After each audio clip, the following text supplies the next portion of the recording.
Hello everyone. Welcome back to my channel. I hope everyone is having a nice day before we begin the video. Please subscribe and give the video a thumbs up. The Young and the Restless. Sally updates Audra on her sad story. Claire considers a tempting invitation.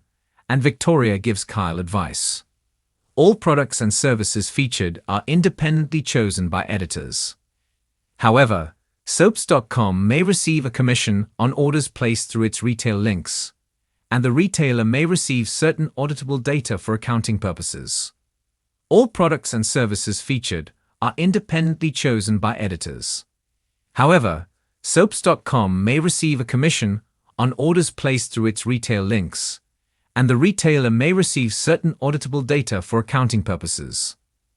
In Neil's Jazz Lounge, Audra tells Sally how they can spin the delay on the launch of Abbott Communications. But Sally informs her it's not happening at all. Billy decided something else was more important than the company. It's finished before it even got started. Audra worries that Kyle had Jack pull the funding because of her. But Sally says it was all Billy. Jack's done with his brother now, and there's no way to fix this. Amidst their mutual disappointment, Sally confides that Billy's still obsessed with getting Chancellor back. Audra gripes about him throwing away her friend's career. Sally beats herself up for not realizing he wouldn't be different with her. Audra is stunned to hear that Billy's hitched his wagon to Kane, and asks if they're done as a couple. At Society, Kyle spots Victoria, and joins her once his whiskey's been ordered. On cue, he starts complaining that he and Claire aren't back on track. Meanwhile, at Crimson Lights, Claire's connecting with Holden on the patio. He's got the whole night to listen as he doesn't leave for Los Angeles until tomorrow. At Society, Kyle keeps making train analogies, telling Victoria that something keeps derailing him and Claire. When Victoria is able to get a word in edgewise, she reminds him that he made some poor choices. He blames Victor for sending Audra after him. When she finds out Kyle invited Claire to Paris, Victoria clucks that love isn't a game. You don't make moves to win. Kyle confides that he's getting the feeling that Claire is looking for reasons for this not to work. Over at Crimson Lights, Claire complains to Holden that Kyle keeps messing up.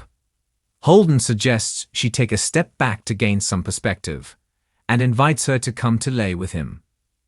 Claire questions his interest in her.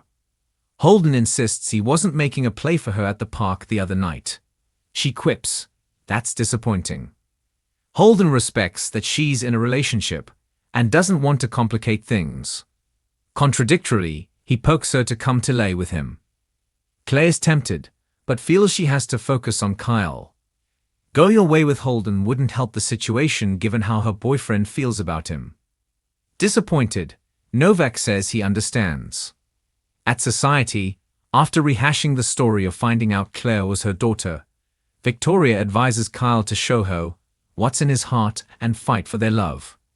On cue, Claire walks in with Holden, who charms Victoria and irks Kyle, who asks to speak to his girlfriend alone. She rebuffs him, so Kyle skulks out. Holden calls, "Bye." Holden moves to the bar to order food, and Claire tells Victoria that she wasn't happy to see Kyle sitting there with her. Victoria frowns. "Are you mad at me now?" She explains Kyle was just looking for advice. Claire admits she can't get past what happened and is intentionally pushing him away. Glancing at Holden, Claire confides in her mother that he's getting under her skin.